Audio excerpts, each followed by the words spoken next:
새날을 여는 새벽 말씀 나눔입니다. 오늘은 2024년 3월 25일 월요일이고 말씀을 전하는 저는 강민 목사입니다. 오늘 우리가 함께 나눌 말씀은 로마서 9장 30절로부터 10장 3절까지 말씀입니다.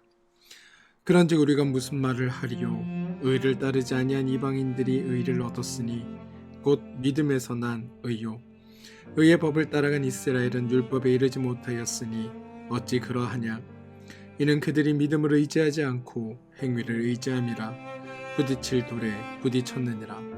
기록된 바 보라 내가 걸림돌과 거치는 바위를 시온에 두노니 그를 믿는 자는 부끄러움을 당하지 아니하리라 함과 같으니라.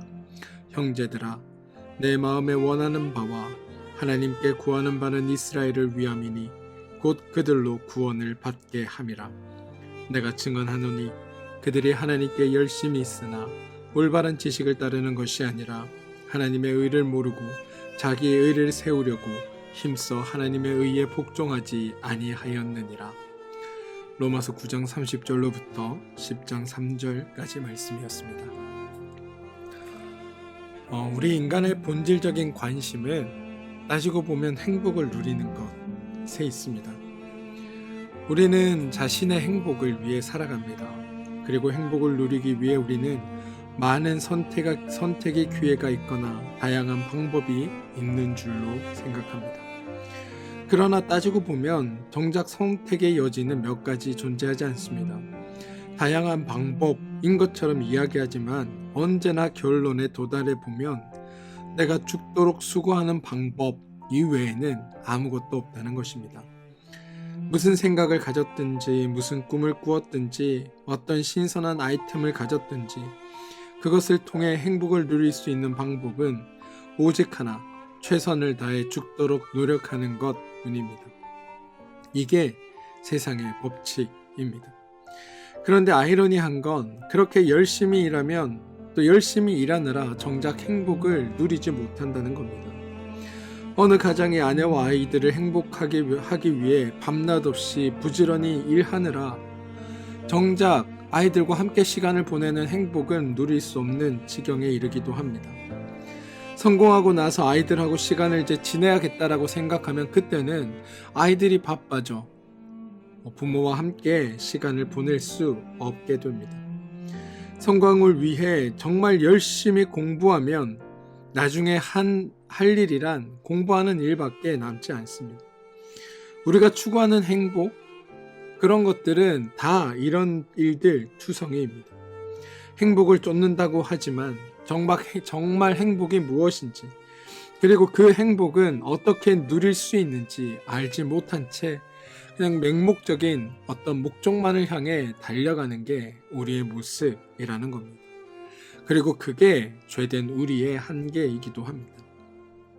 그러다 보니 우리는 우리에게 어떤 문제가 생기면 이 문제가 하나님 때문에 발생한 것처럼 하나님을 향해 불평을 늘어놓곤 합니다. 마치 우리의 불행이 하나님이 우리를 치셔서 그렇게 된 것처럼 하나님 앞에 불만을 토로하는 겁니다. 그러면서도 또 한편으로 하나님께 매달리기도 합니다. 하나님께 간절히 기도하죠. 하나님이 마음만 한번 고쳐 먹으시고 나 한 번만 밀어주시면 내가 큰 성공할 수 있습니다 라고 생각합니다. 하나님이 눈 한번 딱 감으시고 내게 기적을 베풀어 주시면 내 인생이 확실하게 풀릴 것이라고 어떻게든 하나님께서 마음을 바꾸게 하기 위해 우리는 애를 씁니다. 그런데 이 모든 것들이 다 안타깝게도 죄인들의 어리석은 노력에 불과하다라는 사실을 우리는 알아야 합니다. 여러분, 따지고 보면 하나님 때문에 불행해진 사람이란 아무도 없습니다.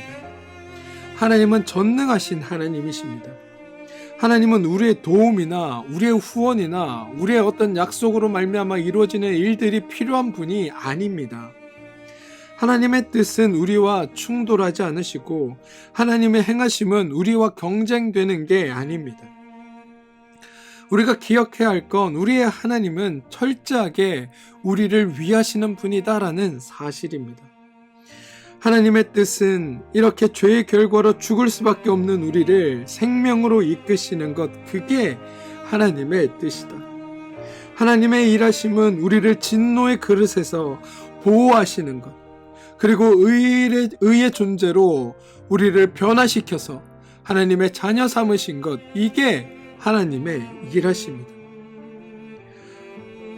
그리고 하나님의 마음은 우리에게 하나님께서 우리를 얼마나 사랑하시는지, 우리를 얼마나 긍휼히 여기시는지 알게 하는 것, 그게 하나님의 마음이다. 그것이 성경이 우리에게 증언하는 바입니다.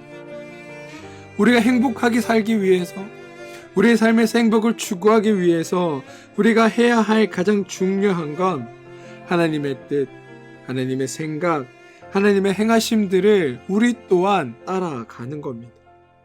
그런데 문제는 우리가 하나님의 선택을 신뢰하지 않는다는 것에 있습니다. 하나님을 믿는다고 말하지만, 하나님의 뜻을 쫓는다고 말하지만, 하나님의 생각이 옳다라고 우리는 말하지만 말뿐이고 정작 우리의 삶은 하나님보다 내 뜻, 하나님 방식보다 세상의 방식, 하나님의 방법보다 내가 아는 방법이 더 맞다라고 여긴다는 겁니다. 그러니 우리보다 우리를 더 사랑하시는 하나님께서 우리를 선택하여 주시고 은혜 주시고 계시를 주시고 또 예수를 주시고 성령을 주시고 복을 주시고 약속을 주셨음에도 불구하고 그 하나님의 뜻과 무관하게 우리는 살아가는 것, 그게 우리의 슬픈 비극입니다. 그런데 여러분, 길은 하나밖에 없습니다. 우리가 추구하는 행복을 온전히 누릴 수 있는 것, 그리고 진짜 행복을 찾아가는 유일한 길은 바로 우리의 하나님의 뜻을 쫓는 것입니다. 가만 생각해 보면 우리가 하나님의 뜻을 쫓지 못하는 까닭은 때로 하나님의 선택을 신뢰하지 못하기 때문은 아닐까라는 생각을 해보게도 됩니다. 여러분, 하나님의 선택이라고 이야기했을 때 우리는 예수 그리스도의 고난, 또 이스라엘 사람들이 받았던 그 숱한 어려움과 고난을 먼저 떠올리게 되는지도 모르겠습니다. 그러다 보니 예수님의 선택을 신뢰할 수 없는 것처럼, 또는 그 선택을 통해 주어질 어려움과 고난이 있을 것처럼 생각되어 하나님의 선택을 신뢰하지 않는 것인지도 모르겠습니다. 그런데 우리가 기억해야 할 게 있습니다. 여러분, 하나님의 선택은 시작의 선택만이 있는 것이 아닙니다. 오히려 하나님의 선택은 결과입니다. 무슨 말인가 하면 세상에서 우리들의 선택은 일단 시작할 수 있는 기회를 주는 것에 불과합니다. 선택하였으니 이제부터 최선을 다해 좋은 결과를 얻어보는 것, 얻기 위해 노력하는 것, 그게 우리가 세상에 사는 선택입니다. 그런데 여러분, 하나님의 선택은 전혀 다릅니다. 하나님의 선택은 절대로 일반적으로 딴 주어지는 기회가 아닙니다. 하나님이 우리를 부르시면서 이제 내가 너를 쓰기로 작정했다. 이제 내가 너를 선택했다. 그러니 너는 나에게 헌신하고 충성해라. 어떤 모습으로 내가 너를 쓸지, 어떤 모습으로 내가 너를 사용할지, 그건 전적으로 너의 헌신과 준비와 너의 충성에 달려있다. 그래서 네가 죽어라고 충성하면 내가 너를 크게 쓸 것이고, 적당히 충성하면 적당히 쓸 것이고, 조금밖에 충성 안 하면 내가 조금밖에 너를 쓰지 않을 것이다 라는 의문이나 두려움이 우리 안에 있다는 겁니다. 그런데 여러분, 이러한 생각은 전적으로 우리 인간적인 생각에 불과합니다.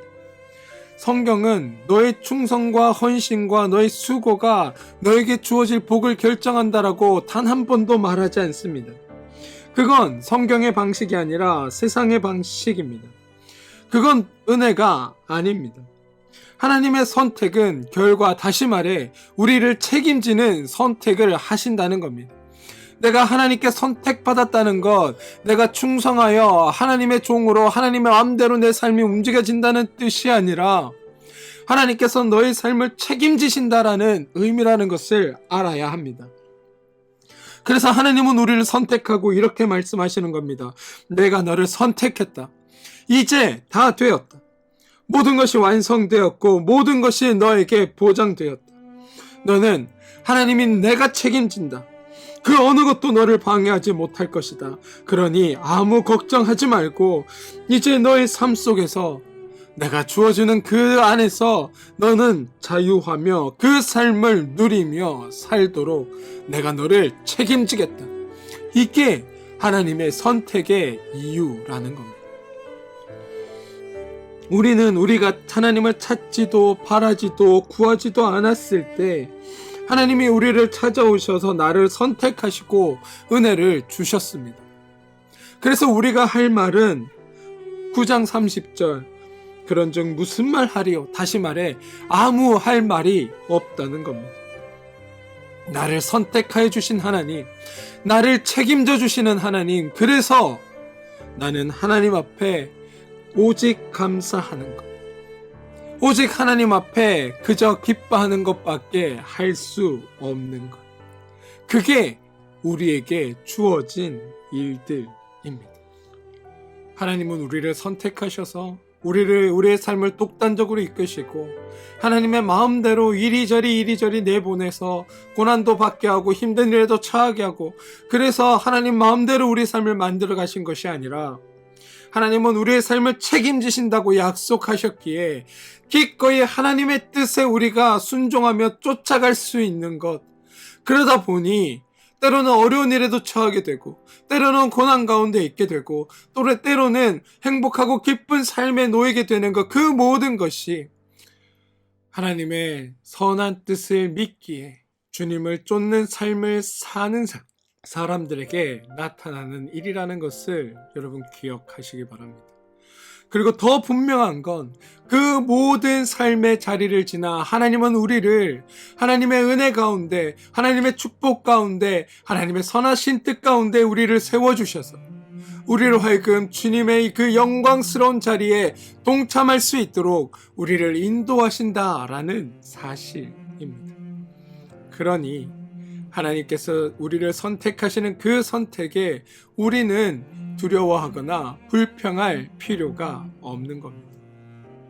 사랑하는 성도 여러분, 우리는 하나님께 은혜 받은 사람들입니다. 또 우리가 은혜 받았다는 사실 때문에 놀라워하는 사람들이기도 합니다. 왜냐하면 우리는 은혜 받을 자격이 없는 존재들이기 때문입니다. 그런데 그런 저와 여러분을 하나님은 선택하셨고 하나님의 자녀가 되게 하셨고 하나님의 구원을 받게 하셨습니다. 이게 우리를 향하신 하나님의 선한 뜻입니다.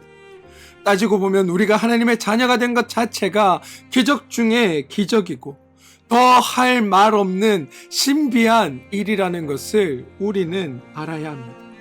그리고 그렇게 선택된 이들에게 하나님은 크고 놀라운 아름다운 일들을 허락하시고 이루어 가신다라는 사실을 우리는 기억하고 우리가 주님 앞에 서는 그 일들이 있어야 합니다.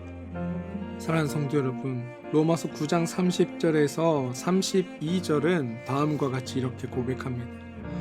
그런즉 우리가 무슨 말을 하리요? 의를 따르지 아니한 이방인들이 의를 얻었으니 곧 믿음에서 난 의요. 의의 법을 따라간 이스라엘은 율법에 이르지 못하였으니 어찌 그러하냐? 이는 그들이 믿음을 의지하지 않고 행위를 의지함이라.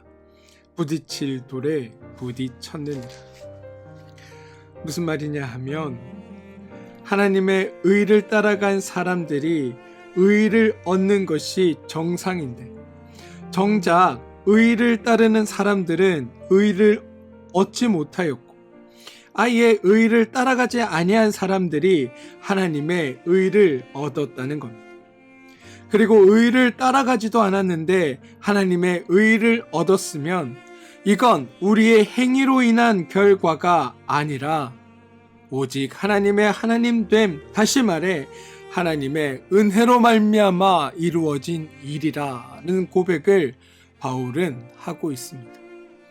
그러니 우리가 구원받고 하나님의 자녀가 되고 오늘 이렇게 주님을 믿는다고 고백하고 하나님 은혜 안에서 살아가게 되고 주일날 교회 와서 예배드리고 성도를 만나고 함께 은혜 안에서 살아가게 되는 이 삶 전부는 모두 다 나의 선택과 나의 행함으로 이루어진 것이 아니라 하나님의 은혜로 말미암은 것이고 그것 가운데 하나님의 은총과 은혜의 기쁨이 숨겨져 있으니 우리는 그 일을 찾아 발견하고 하나님의 은혜 받은 자로서 살도록 노력하는 것, 그게 우리에게 주어진 일이라고 바울은 말하고 있다는 겁니다.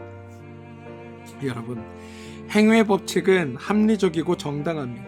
무슨 말이냐면 행한 만큼 받고 행한 자가 없고 행하지 않은 자는 얻지 못하는 것. 그런데 여기에는 전제 조건이 있습니다. 할 수 있는 능력이 있을 때만 가능하다라는 겁니다. 할 수 없는 사람에게 내가 행한 만큼 받을 수 있다고 말하는 것은 옳을 수 있지만 할 수 없는 사람에게 행한 만큼 준다라고 말하는 것은 성립할 수 없는 겁니다. 할 수 없는 존재에게 행위의 법칙이란 사실 존재할 수 없습니다. 그러므로 하나님과 우리의 관계에서는 이 행위의 법칙이 존재할 수 없습니다. 죄인인 우리가 하나님의 뜻을 알 수 없고 죄인인 우리는 하나님 차원의 일을 행할 수 없기 때문입니다.